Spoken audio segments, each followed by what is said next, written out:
We are here at Peerless. We're gonna do several barrel picks. We got our friends here from Spillway with us. We brought a couple of folks you might recognize from our last couple of bourbon hunting videos. This is my very first barrel pick. It's gonna make me stand up.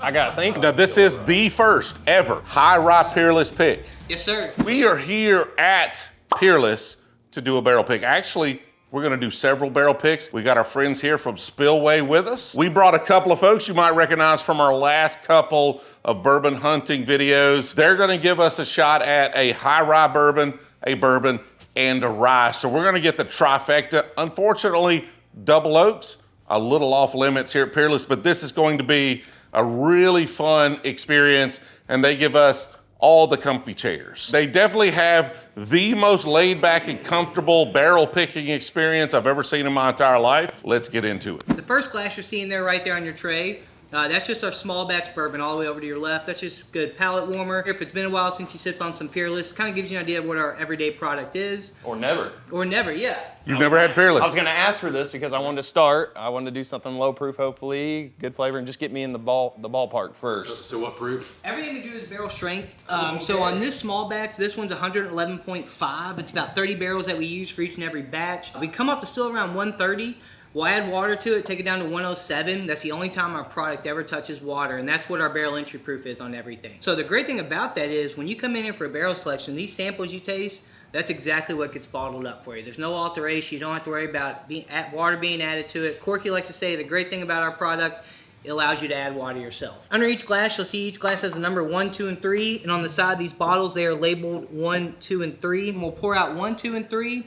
Kind of sip on this, let them sit, open up a little bit, and then however you all like to select, really it's your show. He's wasting no time. Yep, he's getting right into it. Gents, this is your world. I'm just living in it. You're doing good. First barrel pick. This is my very first barrel pick. First one, couple of rookies. All right. We don't source any product, so anything you've ever had or tasted of ours, it came right out of this building. You know, we made the choice not to source any barrels. Not that we're against sourcing. You know, when we revived the family legacy, we want to make sure people knew that it was our stuff. Now, this is the normal small batch we started with. Just, yeah, regular small batch, that first glass with the SD underneath there. Nice oaky undertones to that. But our biggest goal is right now, and the hardest problem we see is just saving all our older inventory because we want a standard 10, we want a standard 12. We only do 100 barrel picks a year across the whole U.S. We're in about, I think we're in all 50 states now. So it's a very small selection of barrel picks that we do, but also I think, there's about 3 of us that I have on the board that help taste through these samples. So we have a good wide variety of people's palates, right? You're already on number 2. Look at you. Josh don't play. That's what I like about this group, though. It's all business. Like, we get right down to it. You're going to rank these 1 through 3. Whichever one has the lowest number of points total wins. Oh, baby. It's gonna make me stand up. I gotta think about it for a minute. I'm not saying anything that I'm thinking or smelling or tasting. No. I mean, it's okay to share. We've done this so many times. Like, we have very strongly held opinions. I try until everybody is solidified their opinion. I try to not say too much because I don't want to affect your opinion. I don't want you to agree with me. I want you to tell me there is a clear winner for me here, but it could be different for you. This is all right. This is okay. They give us cigars with these picks.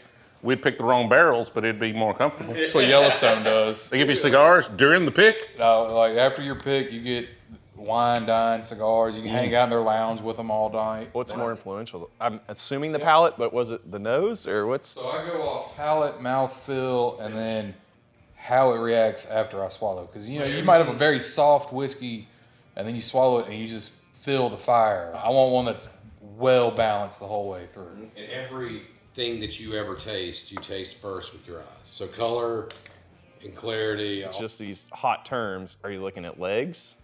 Is that something you're doing? You're just looking at color. I mean, I don't normally judge on legs. I normally judge on mouthfeel, which is an impact of the viscosity of the whiskey. So I'll pay attention to the legs after if I go, wow, that thing's got a real long taste. It's got oils in it. So then I'll kind of start playing with it to see the oils that are in it. But that's after I've had it on the mouthfeel because it's lingering so long on your palate. Man, it's got big claimed stickers over there. I love it. Claimed. What is your least favorite? My least favorite's probably number 3. When I walk into a bourbon, I want something sweet. Naturally, that's what I gravitate to. I also want a strong finish. That's important to me. But I'm biased towards fruits. I'm not picking up a lot of fruits on any of these. My favorite would be glass number 2. I like it because it's giving me a butterscotch, and I'm not talking a Werther's, I'm talking like the cheap little golden wrapper butterscotch on the front, and it's rolling down and it goes through the middle. I'm not getting it on the sides of my tongue, but sitting there all the way through the back. I'm not getting like I think you call it a one-trick pony. I think I'm getting mostly that, but I really enjoy that old school butterscotch, and I'm also getting like maybe a little bit of gentle. The way to put it, I guess, would be like gentle leather with some brown sugar in there. Yeah, that's what I like about Peerless is that little soft, that oakiness kind of that's shines what you were saying. through. So that's kind of oaky. That's that kind of leather. But it's not like a punch. Yeah. Like something else we tried the other day, and I'm like, oh, if you could just subtract that. But that's what moves me. The unusual thing, though, is I'm not getting a thick consistency. I'm not getting a lot of viscosity out of that glass. I like viscosity. I want oily, and that's the least that I'm getting from. So all for three what of it's these. worth, they do a sweet mash, which all the other whiskey you're drinking and tasting and trying is all sour mash. And if you're not familiar with that term, sweet versus sour mashing, think of it. After you run your distillate through your still, you have all the leftover water and grains, right? Sour mash takes a little bit of that leftover, kicks it back in their cooker, and uses it as like a starter for their next cook. Being a strictly sweet mash, we don't reuse any of that. So we start with fresh grains, fresh water, first generation yeast every run. So we're gonna have a little bit more full flavored whiskey because what that allows us to do is draw the full flavors from those water and grains during fermentation. If you've ever had like a sour mash new make, sometimes you can have a little grittiness to it, maybe a little sour note. Funny thing is, my least favorite was 2. Okay. What's your favorite? My favorite, I was really stuck between 1 and 3. 3 was a little bit more delicate on the palate. So exactly the opposite. So y'all canceled each other out. How about that? It's like we didn't even invite them. So you went with one. Okay. I agree with this guy though. That one is the most gentle. I want a little bit of a tingle, and that gave me the little tingle. I wouldn't call it velvet, but it's giving me tingle, and I'm still riding it right now, and I like that. 1 is my least favorite. 3 is my favorite. Then 2. 3 and 2 are real hard. Identical. 3, yeah. Okay. So we don't agree with them at all. Funny thing, you say you don't get fruit. I thought that one had just a soft touch of fruit. I thought the viscosity, the mouthfeel was the best out of all of them. I agree. There was no real strong flavor, so I get a little more subtlety and nuance, and it just goes down so easy. One's very floral and herbal, but not much else to it. 2 has a slight perfume note to it. It's good. Like, I like them all. You can look at the color, though. Like, 3 is just darker. Happy with your second choice. 3's good. Let's drink some whiskey. Did you hit 2 again? 3's good. I'm about to get a little bit of 2 again. Yeah, look at the color of those. I mean, you And see- 2's the lightest, so it makes me think it's probably the youngest. I mean, it's not always the case. It could be where it's at in the rick house. It could be lots of things, Okay. And right? your oily and your viscosity is going to come from the barrel more than the actual distillate. So Okay. Much when they're lighter. darker, they're sitting in that barrel more. I do feel that 2, the perfume note as I described it, is a little bit of youthfulness. It just needs another year in the barrel to be as exceptional as 3 is. Of course, 1, I've got a little hair of that left. 1's good. 1's got a little more oakiness. It's a little drier. It's really interesting. I like 1 a lot. If you like a little more oaky, if you like a little more dry, but I'm hands down on 3, and it sounds like 3 out of the 5 people here chose 3 as well. So And gosh, we've done this together a good bit, and that we all come up with the exact same tasting notes like that. I That's mean, cool. like it's. But don't let us bully you. That's not what we're doing, right? Don't back down. We're not telling you you're wrong. We just taste something different. And also, sometimes here in this environment, having several, it takes a little experience to pick a good barrel. Because sometimes, your flavors can bleed over. Sometimes you get excited. Sometimes it's the order they were given to you. Like, there is a little bit of a skill to developing, a palate for barrel picks. Now, I don't always go with my choice if the group decides something different, but oftentimes we have 2 or 3 experienced folks on these as well. But like if the group decides to go a different direction, I'm a bumper to make sure they don't pick something weird. 2 is a little too youthful. 1 is good. It's got a little extra oakiness and dryness. I'm typically looking for great mouthfeel and a little sweeter, and 3 was that. I will take 5 3s before I take one of any of the other ones for our group. I would be happy with number 1. I would not pick number 2. I'm taking 3. Are you happy with number 1, or do you want to wait until you get? Yeah, I'm gonna hold off on 1 and 2.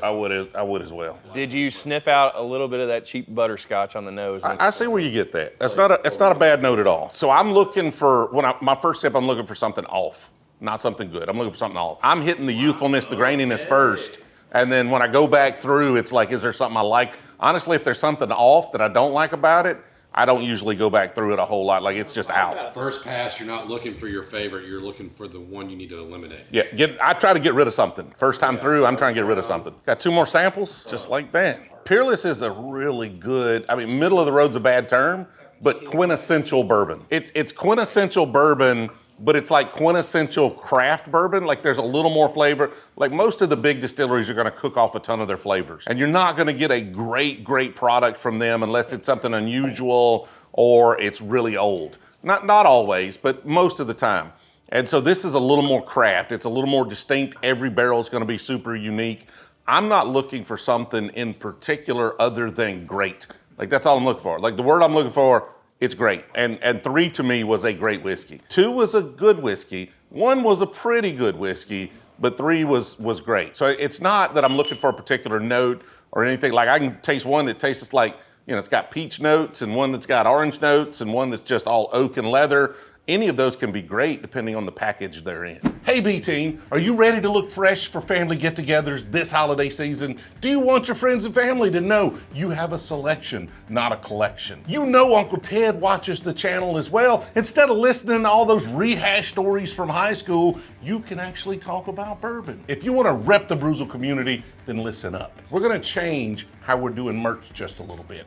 The Brewzle team is dropping a massive amount of all new merch to keep our Brewzle community looking their absolute best. We're releasing 5 new t-shirt designs, hats, leather coasters, koozies, and a members only kit from Aged in Ore. Now, whether you're looking for some new gear promoting your love of bourbon or a gift for a bourbon lover in your life, then be ready when we launch on October 19th. Be sure to grab some new Brewzle gear on launch day because every one of these is in limited supply.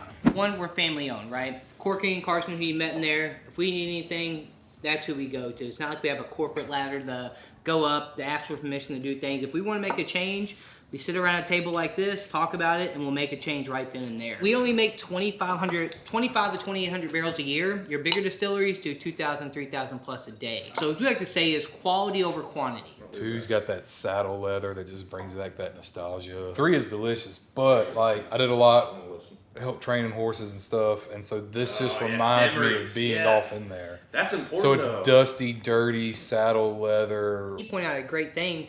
Sometimes it's just a muscle memory. Like, where does it take you? We always say, like, you know, it reminds me of being at the lake around a campfire after being, like, it's just, but no, that's an excellent point on the tasting. I'm between both the 3s, and I feel like TJ is over there Don't get me trying wrong, to decide which one of the 3s he's going to take. The first 3 is, like, I get some citrus, it's got a great mouthfeel, nice oily viscosity. The second 3 is all of that with a lot more complexity. There's just a lot more going on with the second 3 versus the first one. So they're similar, but that second one just has all sorts of little bursts of flavor. Butterscotch on the nose. Good, yes. Yep. I'm on the one we picked a minute ago. This one, the oak comes through a little more on the nose. This one's yours if you want it. The second one's definitely better. You should take it. Just a month apart, too. So it just shows you it's crazy how things can change. How old are they? These will be 6 years old. Don't know proofs. Okay. So we don't do any proofing until we actually go to dump that barrel, and then we use our hydrometer the old-fashioned way, and we get the official. What do they typically come out at? You know, here lately we've seen anything between 110 up to 119. What do y'all think of that last number 3? Last number 3 is hands down. There's no mistake. You just start telling people when they walk in the door, hey, try this, and they're like, yeah, I gotta have a bottle. He's gonna take the one that's got my name on it. I'm gonna take this last one. This is my pick. I get first choice. Most of the time on these, if they're with us, it's their pick first, and then I get second dibs. Not gonna do an Indian leg wrestling match right here in the middle? He stands a 0 chance.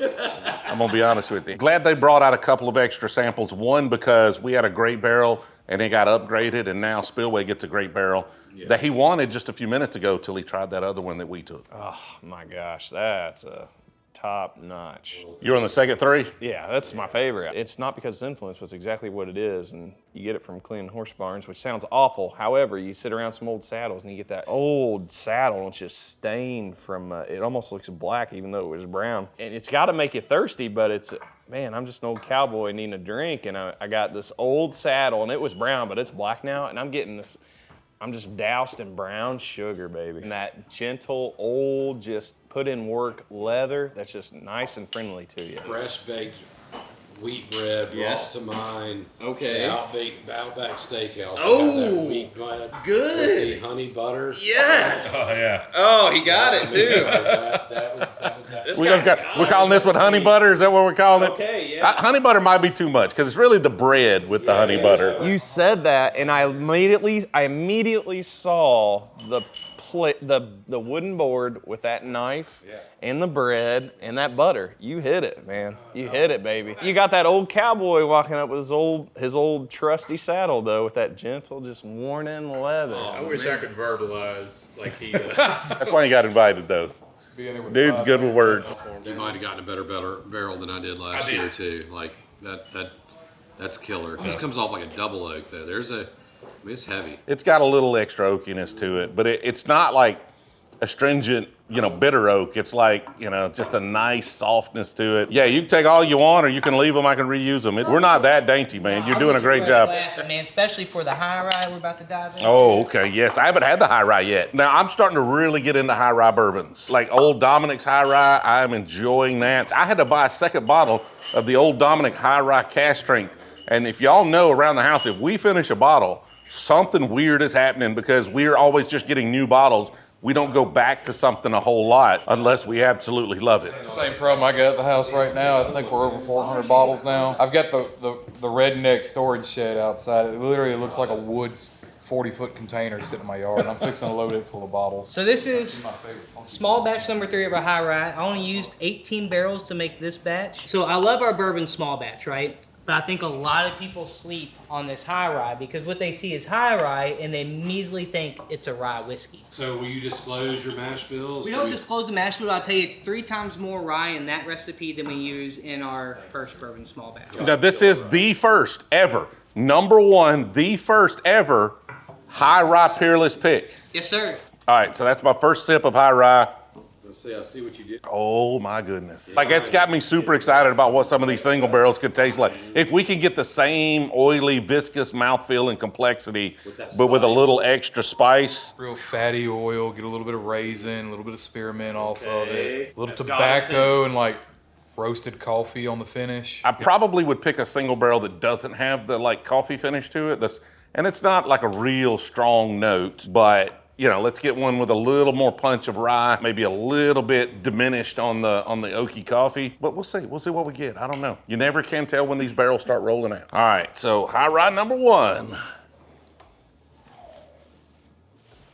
It's definitely got that rye minty note to it. Yeah, but it's not a strong rye. It's not like it's a rye bourbon, so it's still very bourbon forward. When you say minty, people especially people just watching at home are like, oh my God, it's not super minty. But there is obviously rye undertones there. He's right. On the marketing side of it, when you put high rye on it, people think rye whiskey. And it's not a rye whiskey. It is a bourbon that's just a high rye bourbon. A lot of the commercial bourbons that we drink are high rye bourbons. They don't put it on the label, and we don't know that. There are 2 really nice ones, but there is a clear favorite here for me. First time through. I'm going to go back through. First time through, clear favorite. I think the nose on number 1. To me, that's the one that's more clearly has the rye nose. So you remember being a kid when you were in school? Okay, all right. They had those markers that were scented. You could smell, and it reminds me of the blueberry scented markers that used to have. Okay, in which school. one though? The blueberry one. Oh, But which glass? Number This- 2. I would have never in my life Exactly what it is. pulled that note. My And guy. and honestly, I think most of y'all at home are not going to say that's blueberry. But it's kind of like, now that it's in your mind, Blueberry marker. yeah, blueberry marker. I feel like 2 has an interesting oakiness to it. When I first tasted it, like I got just hints of like a double oak, kind of like you mentioned earlier. Like it just, some of those like really dark burnt sugar notes that you would have had on like Jack Daniel's Twice Barrel. After going through a couple times, they're not near as strong, not really picking them up. I got a really neat nose on this. What you one. got? Number 3, eggnog. There's a lot of sweetness on 3 for That sure. is eggnog. That's a brave note. I will give you that. A lot of bravery there with that one. I'm going with 2. Yeah, 1's super harsh to my palate. 1 is not near as good as just the small batch, like the actual high rye bourbon we tried. So two's your first. Yeah, I feel like it's just more well-rounded. And usually if you say a bourbon tastes like a marker, that's not a good thing. I get Sharpie notes on a lot of Elijah Craig barrel proofs, and it's off-putting. I don't like it. It's not that. It's not that note. So 2, 3, 1. 2, 3, 1.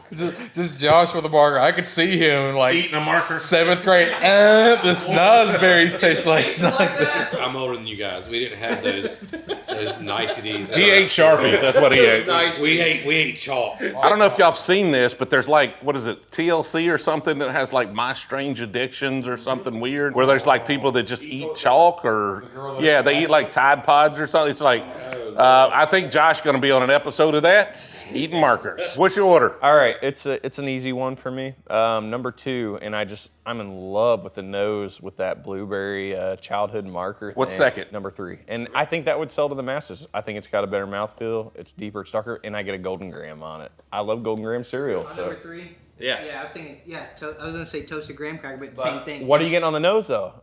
That, and I stick with it. I'm not afraid to say it. You can call me a goober.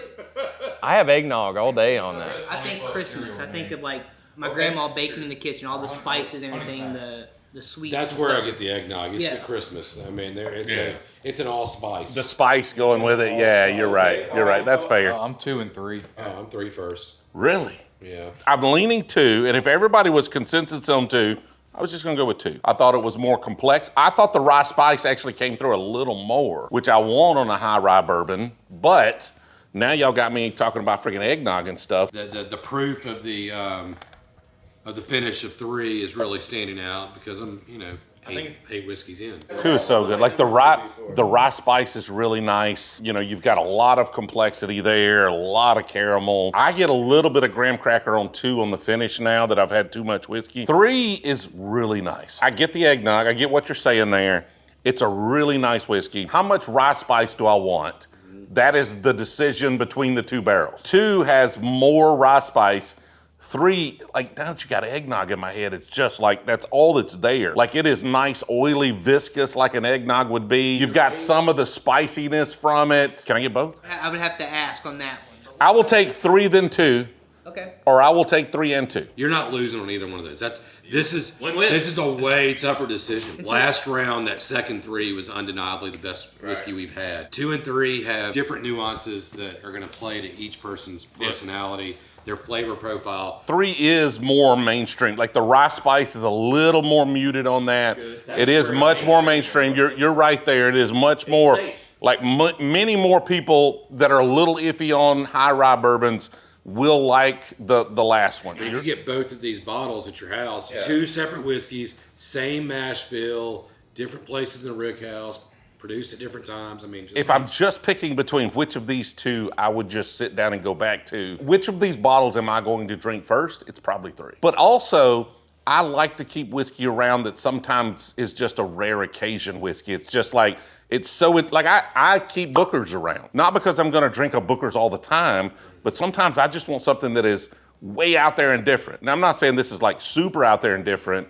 but like I would go to 2 much less often than I would go to 3. See, I'm the same way that he is, except for I would drink 3 faster than 2 because I would like to have 2 around longer. 3 to me just tastes like, So 2 is actually a year older. generic high rye that I would expect. To me, based on small batch right here, 3 is the most off profile. That is the most different than the small batch. And that is the most unique expression that we can get off of this single barrel pick. And so you can go buy Peerless small batch or, Peerless high rye. You will be able to get other Peerless picks, but liquor stores are gonna try to pick something on profile. And I'm most interested by 3 because it's not the quintessential high rye profile. So the rye is your favorite other than the high rye? Yep. What I say is I like a lot of rye in my bourbon.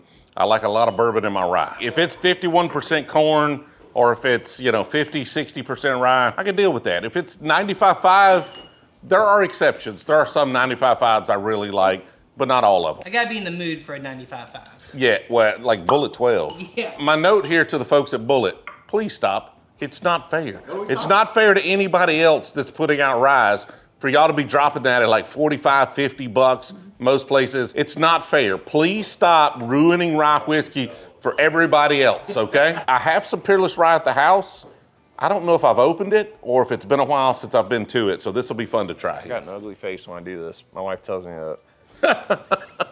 She's just trying to tell you got an ugly face all the time. Yeah, so is my mom. It drinks like a heavy weeded rye. Weeded rye is a great, like, dude, that's a good note. If I could just coin gentleman's rye, maybe. It's gonna be me in a tuxedo right there. There they are right there. If we want to start pouring, I got number one right here. Does that know what this is? All right, number one. Number two. Like, these are so much better than the small batch. Like, I like the small batch, but these have so much more interesting things going on. All right, I got one to kick out. Three's got like the sulfur tinge to it. Yeah, three's not good. I hate at this point, I don't want to, like, discourage people, but three's the worst out of all of them to me. Call me St. John today. You pulled it off? What miracles he pulled Like, off? hold on. If you're to get that title, you got to get us a double O. You got two high rise coming your way. So Today he's Oprah. You get a rye. You get a rye. Was he Yep. talking about the 2 and 3? We bought 2 and 3. Yes, we got 2 and 3. Yes, yes. One is good. One is really good. The rye spice is a little minimized on it. It's really good, but it is kind of that like really nice one-note bourbon or one-note rye at this point. Like a bourbon-friendly rye. But there's not near as much going on too. The rye is a little higher. I get a lot of sweetness up front. That kind of dissipates into rye spice. The finish for days, like I'm still tasting like a nice, soft, oaky rye. I think you're getting the proofiest one out of 2 as well, and it's just better balanced. And 2 is so well rounded for a rye. This has almost a beef bouillon Oh. Wait, on the palate or the nose? on both. Okay, I'm getting it on the nose. It's subtle. Right. Like I don't think y'all having a soup, but it's there. Yeah. it's savory. There is a savory Okay, kind of good, yes. umami flavor going on All in right. that. y'all would hate my taste notes on 2, but Go just ahead. 'cause mine are I want to hate them. So number 2 is one we describe as like gun oil or like AutoZone. You ever been to an AutoZone? I've never Like, licked one though. The smell of it is what comes through on the Oh, you're palate. getting that rubber. What's crazy about number 2 is the only reason I put this one in here is I liked it. It's great, but Texas, something about Texas clubs, and they come in here and I put this profile, they pick it every time. So this is where I'll also deviate because we've been talking about this. I'm going to pick the one that's most marketable. One's probably softer and more marketable. One is more marketable. 2 is a better whiskey.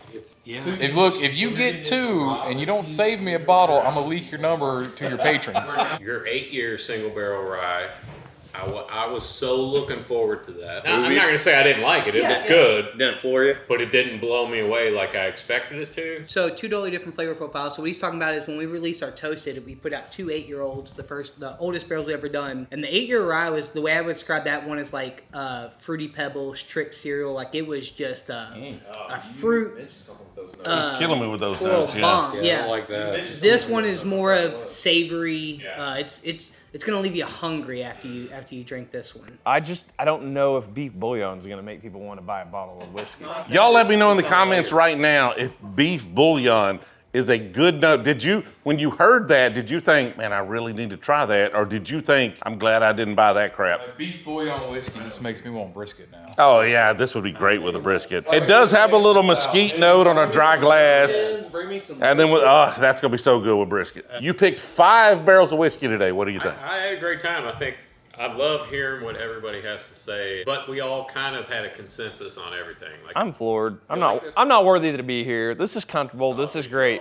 But if I can pick out something unique and something different, man, if we can just find something that can tie you back to a memory or a special time in life, there are some barrels here that are bringing that back, and that's just beyond a flavor profile, but that's taking me back to Christmas time. You know, or when I'm 5 years old, I might be licking a marker, but boy, it's good. So normally we will invite patrons to these, supporters, B team members, part of the Brewzle Club. Today was a little rushed. And so it's great to have folks that have never been on a barrel pick. But if you happen to be in the B team, if you happen to be in the Brewzle Club, you see us post that we're gonna be somewhere, we're gonna be doing a pick, submit. Like we love having folks come along on these, have a good time with us, help us select really nice bottles of whiskey. And of course, it's always great to have the folks from Spillway. We do a lot of things together. Which one was this? This is the one- second number 3? This is your bourbon, yeah, the one So you the second picked. number 3. It has been sampled that many times Now, is each one of these samples, you pulled it for a single barrel and they didn't pick it? Or is this like y'all tasted it? What do you think? What do you think? Well, sometimes we have a barrel, you know, we like to come and get our pull from it every now and then. So what Brewzle's pointing out are the, you see all. Yeah, those are the plugs for, they drilled this barrel and they have a plug. Yeah, this one has, nobody wants this barrel. Somebody tried this one and they're like, oh my God, we need to keep plugging this one and pulling samples from it. This is either a really, really, really good sign or it's a terrible sign. This is delicious, let's keep trying it, or this is awful and nobody takes it. If you got like a stud horse, you like to show it off, but you don't really sell it to anybody, right? This one was the second number 3, but that's because I was trying to get a feel for your palate up there when we were first tasting. I've never picked, besides with these guys, I've never picked with y'all before. So it's kind of a gauge, so that's why when I called Alex, I told him, said, hey, you know, give me the bullpen, bring up the 2 out there I got coming up. So I'm glad. He brought up the alternate, and this is a great barrel. Just so you know, that's liable to be a little bit short. So we're probably not going to pull as many bottles from that as we otherwise would, just because they've been drinking this one pretty hard and heavy. You get a sample, you get a sample, you get a sample, I get a sample right here. Y'all want one? There you go. Y'all get to share. You can try hard, but That's a beautiful thing right there. Here, put a lid on that for me. You get to hammer. Hammer it in, hurry up. He's a mechanic, hammer that. well, He destroyed it. It got in, but then he destroyed it. If this barrel has nothing in it, it's his fault. That's a sealed approval. I am TJ, and I approve this message. Had a great time here. Picked some great barrels. We got 4 barrels for the B team, for the Brewzle Club. Appreciate all of y'all's support. Had a great time here.